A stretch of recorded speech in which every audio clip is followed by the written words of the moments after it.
Kita sih sebagai partai politik pengen sekali bisa menggait Samara. Oke. Gitu. Karena Samara ini kan tokoh publik, anak muda yang udah kebentuk. Benar gitu. banget. Terus berproses ya, Oke. PDKT. Tapi yang jelas Samara nih sekarang lagi sering jalan bareng sama ketua umum kita. Oke. Erick Thohir ini sebetulnya newcomer ya di politik bisa Iya dibilang ya. betul.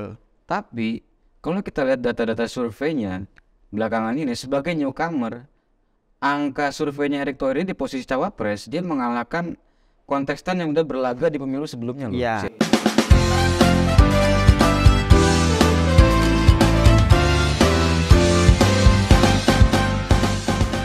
Kalau ngomongin politik yang lagi ramai, ini yang baru saja Rakernas. Nggak ngadainnya tuh di Jawa Tengah gitu. Yang notabene sebenarnya itu bukan basis masanya.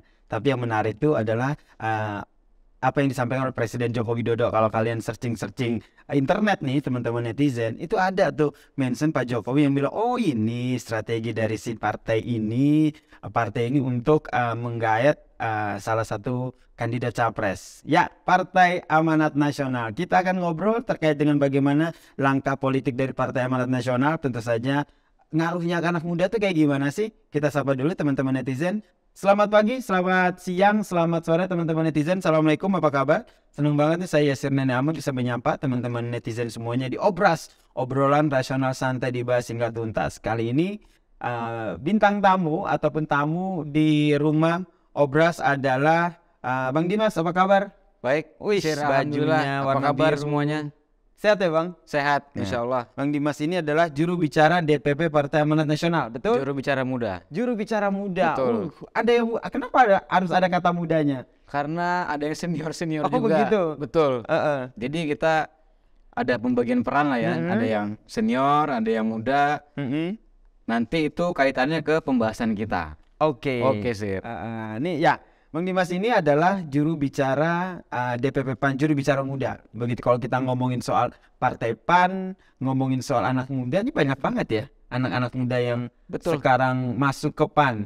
Lagi Sebelum banyak-banyaknya. Lagi banyak-banyaknya. Lagi banyak-banyaknya. Sebelum bahas yang lebih berat seperti mention saya tadi, nih yang terbaru saya lihat di Instagramnya Mas Dimas ini siapa yang mau masuk? Si Samara. Samara Amani. Nah itu benar nggak sih Mas? Ya sebetulnya kita masih terus berproses ya, Oke. PDKT. Tapi yang jelas Samara nih sekarang lagi sering jalan bareng sama ketua umum kita. Oke. Mendampingi terutama kalau ada kegiatan bareng sama Pak Erick Thohir. PAN dan Erick Thohir, nah biasanya Samara tuh selalu ada. Selalu ada. Selalu ada dia. Pengennya dia atau memang digandeng? Kita sih sebagai partai politik pengen sekali bisa menggait Samara. Oke. Gitu. Karena Samara ini kan tokoh publik, anak muda yang udah kebentuk. Benar gitu. banget. Yang punya gagasan, punya narasi bagus, dan punya juga pengalaman loh Sir. Benar. Dia kemarin 120.000 suaranya di Jakarta loh. Iya betul. Jadi Samara ini bukan cuma tokoh yang rame-rame di udara doang, enggak. Tapi dia udah punya pengalaman juga tarung di darat tuh. Iya. Ini kalau teman-teman masih bingung siapa boleh dikepoin ya sama Rahman Ya. itu yang mana. Nah ini salah satu tokoh muda juga sih yang selalu menyuarakan aspirasi-aspirasi muda. Akrab dong sama Mas Dimas sebagai juru bicara muda nih. Ya akrab banget. Mungkin hampir tiap hari ada WA. Oke. Tapi tentu akrabnya itu bisa hal-hal yang ringan, lama-lama menjurus ke politik, cuma masih agak-agak malu-malu, masih agak ya intinya perlu masih berproses lah. Masih berproses Samara ya. ini iya. Oke. Kemudian satu lagi tuh public figure yang lagi hits viral. Ya betul, Wush. itu baru kalau nggak salah bulan lalu ya. Bulan gabung. lalu. Ya.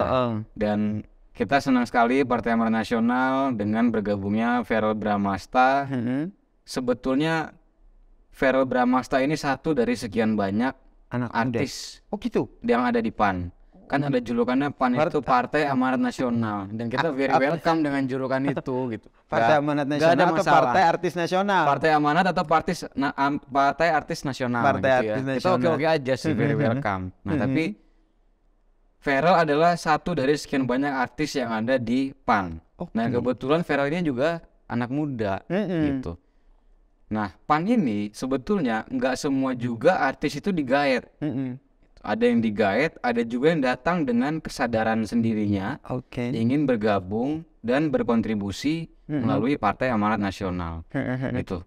kenapa artis senangnya gabung ke PAN gitu ya? Rata-rata selalu gabung ke PAN artis dari masa ke masa. Dulu ada kita Mas lihat Anang. Dulu ada Mas Anang, kemudian Betul. ada Mas Eko. Mas Eko. Terus Teh Desi. TDC masih. PAN. TDC itu Jawa Barat. Kemudian Bang Pasya besok akan tarung Bang di Pasya. Jakarta Utara, Jakarta Barat, Kepulauan Seribu. Oke. Jadi memang ya Bang Pasya ya. betul.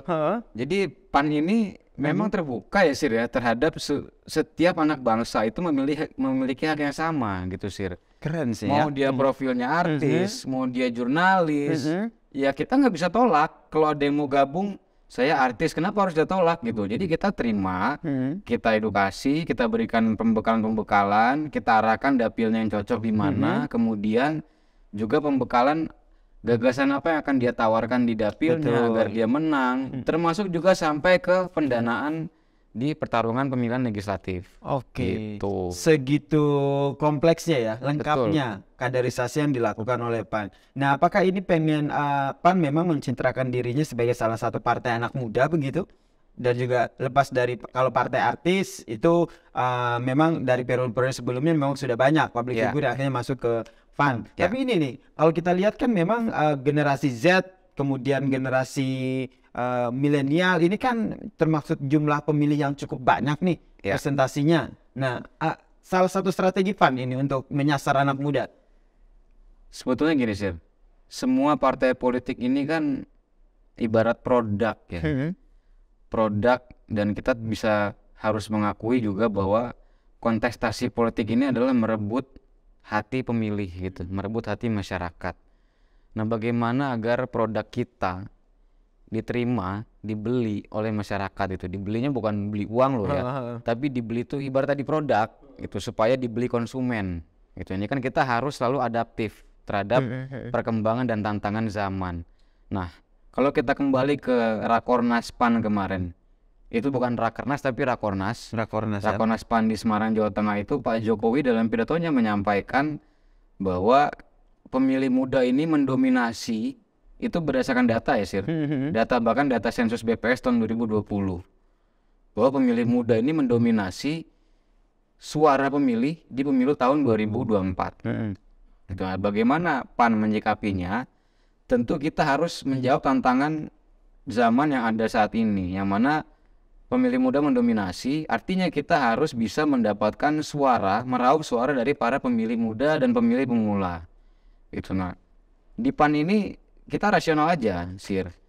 Kita menggait pemilih muda tuh bukan berarti Pak Ketum udah tua gitu, udah senior, disuruh joget-joget di TikTok biar kayak anak muda gitu, enggak ya. Harus tetap elegan ya. Tetap elegan. Tetap beliau itu ketua umum, Pak Edi itu sekjen. Kemudian Pak Viva Yoga itu wakil ketua umum yang udah senior gitu ya. Ketua umum yang joget-joget di TikTok, Bang. At least ada yang pernah mencoba untuk mengajak joget-joget gitu. Sebenarnya nggak apa-apa sih. Beliau juga welcome aja. Tapi lebih kepada pantas atau tidaknya. Iya, yang penting jangan akun pribadi dia ngeluarin konten joget-joget itu gitu ya. Nah, anak muda ini apa sih Sir yang diinginkan gitu. Itu yang harus kita survei, yang harus kita riset agar kita bisa meraup suara mereka. Hasil survei dari PAN sendiri, apalagi abang kan nih juru bicara yang paling anak banyak muda adalah pemberdayaan. Iya, yang diinginkan anak muda tuh itu ya. Betul, karena anak muda tuh relate dengan pengangguran. Anak muda saat ini dengan lapangan kerja, sehingga yang dibutuhkan adalah pemberdayaan. Nah, sehingga kita merekrut kader-kader muda ini dikaderisasi, diberikan pembekalan. Juga kita punya program yang namanya Anak Muda Magang di PAN.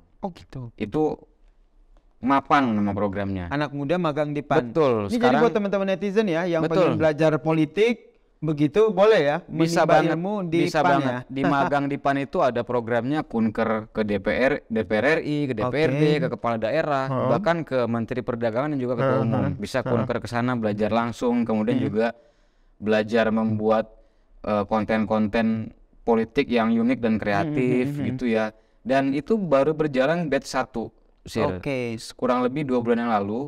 Dan kalau sekarang dibuka di akun media sosialnya Partai Amanat Nasional di Instagram itu Amanat Nasional, bisa dilihat sekarang lagi closing, lagi opening lagi untuk batch kedua. Dan boleh akan terus berjalan sampai Mas, ini buat teman-teman netizen. Betul.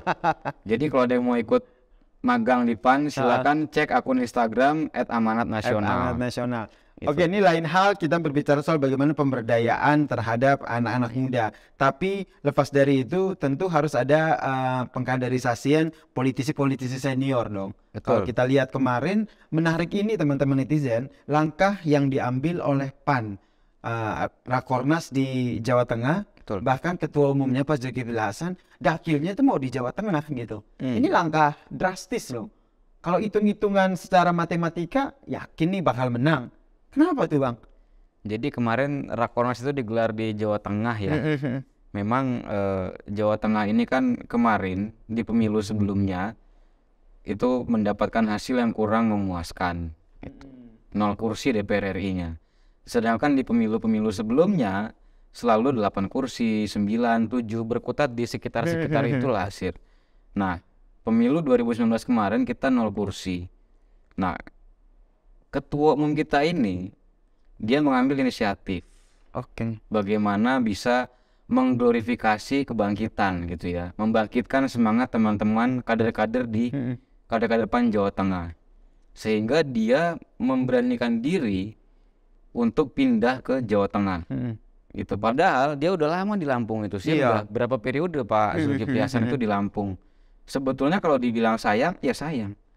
Tapi disinilah sacrifice-nya gitu ya, pengorbanannya seorang ketua umum gitu, sehingga ia bersedia meninggalkan Lampung, dapilnya yang sudah ia bina selama ini, sudah banyak yang ia kontribusikan buat Lampung, dan juga sudah banyak upaya-upaya yang dia lakukan untuk pembangunan di Lampung. Sekarang dia pindah ke Jawa Tengah demi untuk mengaktifasi, memotivasi juga mesin-mesin PAN yang ada di Jawa Tengah, sehingga politik ini kan kita harus punya jabatan sih. Iya betul. Untuk bisa memberikan maslahat kepada masyarakat gitu.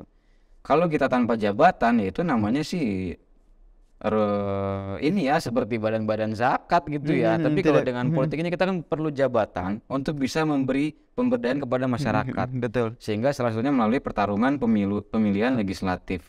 Selain pemberdayaan masyarakat juga bisa mengawal pembangunan di sana, sehingga itulah sacrifice-nya ketua umum kita Zulkifli Hasan pindah dari Lampung ke Jawa Tengah. Termasuk apakah Rakornas di Jateng ini termaksud untuk menggayat Ganjar Pranowo? Ya gini sih, PAN ini partai yang rasional ya. Mas Ganjar ini surveinya tinggi di beberapa lembaga survei. Betul. Dan survei itu merupakan aspirasi publik. Artinya PAN mendengar, membaca dan menangkap aspirasi publik. Nah kemudian juga Mas Ganjar ini berpengalaman di legislatif pernah, sebagai anggota DPR pernah, di eksekutif sebagai gubernur 2 periode. Kelebihan dan kekurangan pemimpin itu biasa, hal yang lumrah. Pro kontra itu biasa dalam kehidupan. Tapi bagi kita dengan pengalaman dan rekam jejak dan juga basis data survei itu, memang Mas Ganjar ini patut untuk diwacanakan, didorong sebagai kandidat calon presiden di pemilu 2024. Berarti bahasanya Ganjar ini masuk bursa kandidat capres dari PAN. Jadi PAN sudah melakukan mekanisme internal, mulai dari Rakerda ini menjaring aspirasi untuk mendapatkan figur calon presiden, calon wakil presiden di 2024. Salah satu mekanisme yang berjalan adalah melalui forum Rakerda. Rakerda sudah, Rakerwil sudah, Rakernas sudah tahun 2022. Rakerwil tahun 2022, PAN Jawa Tengah secara resmi memang mengusung Mas Ganjar dan Mas Erick Thohir sebagai pasangan capres-cawapres. Jadi asal muasalnya di situ ya teman-teman. Rakorwilnya itu sudah memang mengusung Ganjar dan juga Erick Thohir. Itu di follow up sehingga Rakornasnya di Jawa Tengah. Ya, dia salah satunya. Salah satunya begitu pertimbangannya. Setelah Rakerwil lanjut ke Rakernas di Istora bulan Agustus yang lalu tahun 2022. Memang keputusan Rakernas memberikan mandat sepenuhnya kepada Ketua Umum PAN Zulkifli Hasan untuk memilih capres-cawapres. Nah saat ini secara resmi Pak Zul belum mengusung capres-cawapres. Secara resmi belum, tapi kalau kita lihat nih mention yang disampaikan Pak Zul secara kode-kodenya, apalagi kemarin kan sempat berpidato juga di Rakornas Jateng, itu secara lantang menyatakan bahwa Ganjar ini cocok dengan Erick Thohir begitu. Ya. Kalau kita lihat nih Ganjar kan memang sekarang kadernya PDIP gitu. Nah, apakah Erick Thohir ini memang benar-benar diusung oleh PAN untuk digandeng oleh Ganjar? Nah, sebagaimana juga dengan Erick Thohir nih, Sir.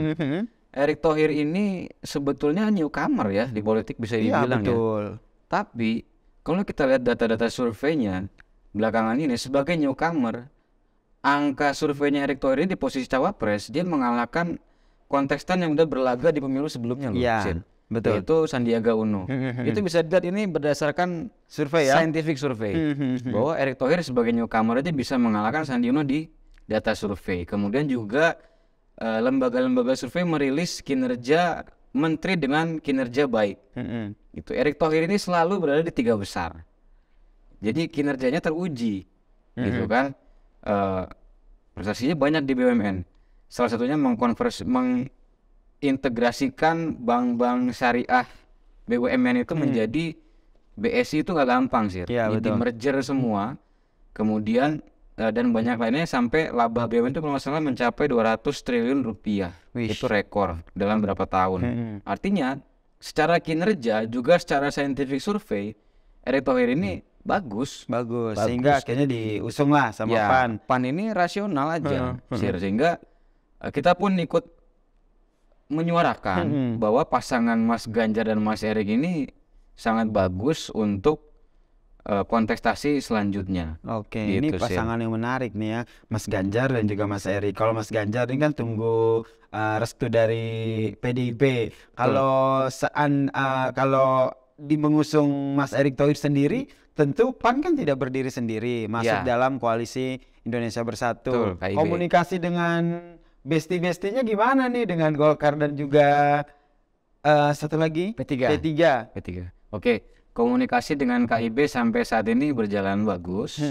Memang belum ada pertemuan terbaru lagi ya Sir ya. Mungkin dalam waktu dekat akan terjadi. Nah cuman memang sekali lagi kembali kepada mandat Rakernas tahun 2022 bahwa memberikan mandat kepada Ketua Umum PAN Zulkifli Hasan untuk menentukan paslon capres cawapres. Nah setelah Ketua Umum menggunakan mandatnya dengan cara mengumumkan capres-cawapres secara resmi, barulah itu didorong ke KIB. Bakal alot nggak sih Bang? Kalau kita lihat nih, kita petakan ya. Kalau seandainya PAN itu Ganjar, Erick Thohir, P3 kemarin sempat mention Sandiaga Uno loh. Sandiaga Uno. Sedangkan di Golkar itu ada kadernya, ketumnya sendiri. Dan juga ada Ridwan Kamil gitu. Masing-masing partai ini punya jagoannya masing-masing nih.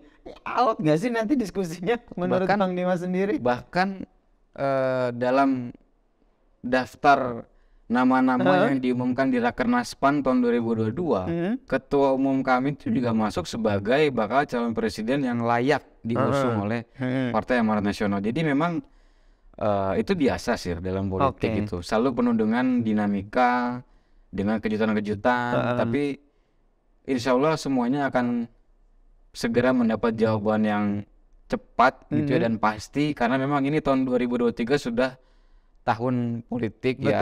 Kalau nggak salah bulan September 2023 kita tuh udah tahu pasangan capres-cawapres yang akan diusung oleh masing-masing paket koalisi. Koalisinya ini menarik nih kan. Mengenai apakah sulit, apakah mudah, yaitu tantangannya. Dan juga kita tentu mendorong juga para bakal calon ini untuk bagaimana membangun komunikasi dan interaksi dengan seluruh partai, karena merangkai koalisi ini kan bukan hanya kerja dari partai politik, tapi kerja juga dari figur itu sendiri juga gitu Sir. Nah mekanisme ataupun strategi memilih capres atau baca pres ya, kandidat capres ini jadi salah satu strategi PAN juga ya untuk ikut mendongkrak perolehan suara. Ya kita realistis aja ya Sir ya, karena memang Mas Ganjar ini elektabilitasnya tinggi gitu ya, dan juga aspirasi publik menghendaki ya nama-nama, kalau sekarang ini kan ada Mas Anies, Mas Ganjar, Pak Prabowo gitu kan. Ya partai politiknya juga harus realistis gitu kan. Kita nggak bisa hanya mementingkan aspirasi di internal kita aja. Pokoknya ketua umum yang harus jadi calon presiden gitu kan, nggak bisa juga. Kita harus perhatikan juga aspirasi publik.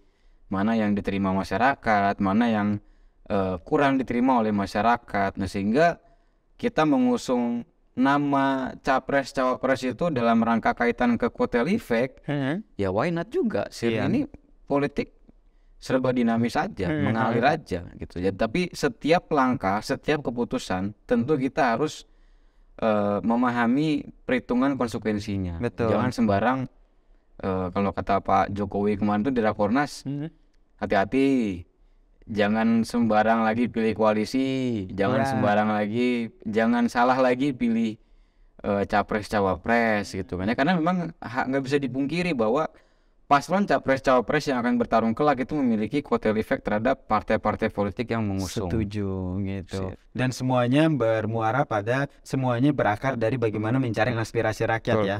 Itu yang penting ya, jangan sampai elit-elit politik sibuk otak-atik tapi lupa aspirasi rakyat tuh. Sebenarnya ini loh. Begitu ya, Bang Dimas ya. Bang Dimas sendiri maju nggak? Insya Allah, kalau saya sih kata ketum kami ya, kamu kalau masuk partai politik nggak nyalek, nggak nyalon bupati, nggak nyalon gubernur, ya mendingan gabung aja di badan-badan amil zakat gitu-gitu. Jadi nggak usah gabung partai politik. Jadi maju di mana nih Bang? Mumpung di-spill lah biar teman-teman netizen ini tahu. Apalagi Bang Dimas ini kan representasi anak muda begitu kan. Insya Allah nanti dalam waktu dekat diumumkan. Masih istiqoroh dulu. Mana dapil yang terbaik gitu. Tapi dalam waktu dekat insya Allah diumumkan di media sosial pribadi. Oke, siap. Nah ini terakhir nih Bang, ini balik lagi bagaimana kalau kita lihat ini anak-anak muda, Abang juga sebagai anak muda, juru bicara anak muda, kemudian PAN juga banyak menggait anak muda gini. Melihat dinamika politik yang terjadi dari sudut pandang Abang sendiri, ini anak muda sekarang itu cenderung apatis atau mereka sudah mulai melek dan juga akhirnya interest dengan politik? Kalau kita lihat ya, bahkan kita juga pelakunya gitu. Kalau kita posting tentang konteks-konteks politik di medsos kita, dan juga di akun-akun berita, juga di akun-akun media-media yang gak resmi gitu, pembahasan tentang politik ini selalu penuh dengan komentar gitu ya. Baik itu dengan adu gagasannya, misalnya nama A ini lebih bagus daripada nama B, itu rame langsung komentarnya.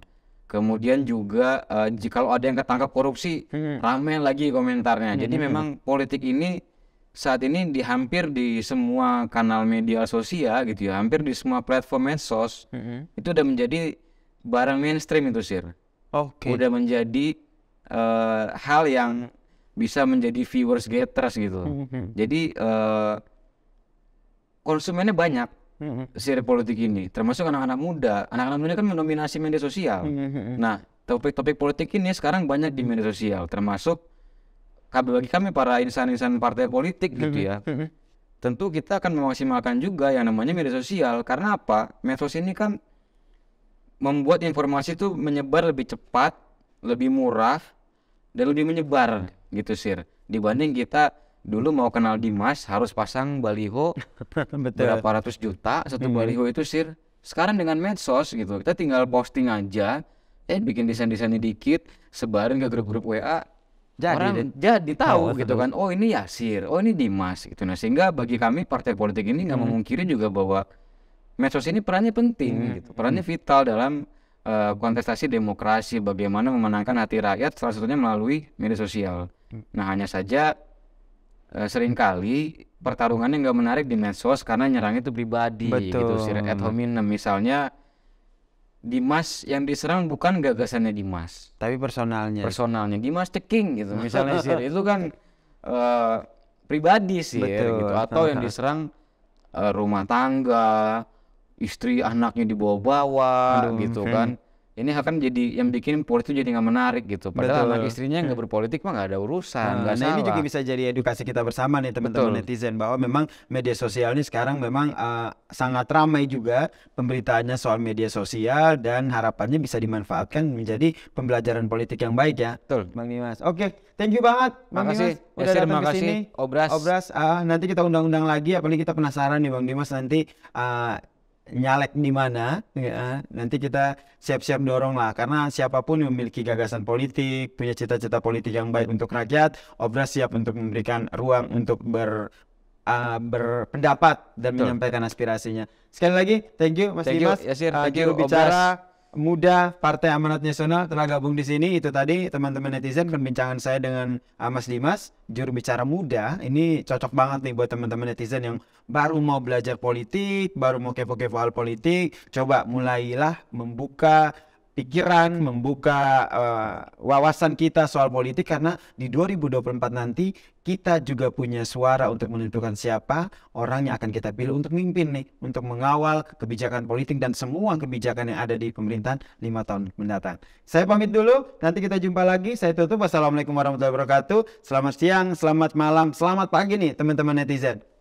Thank you Bang.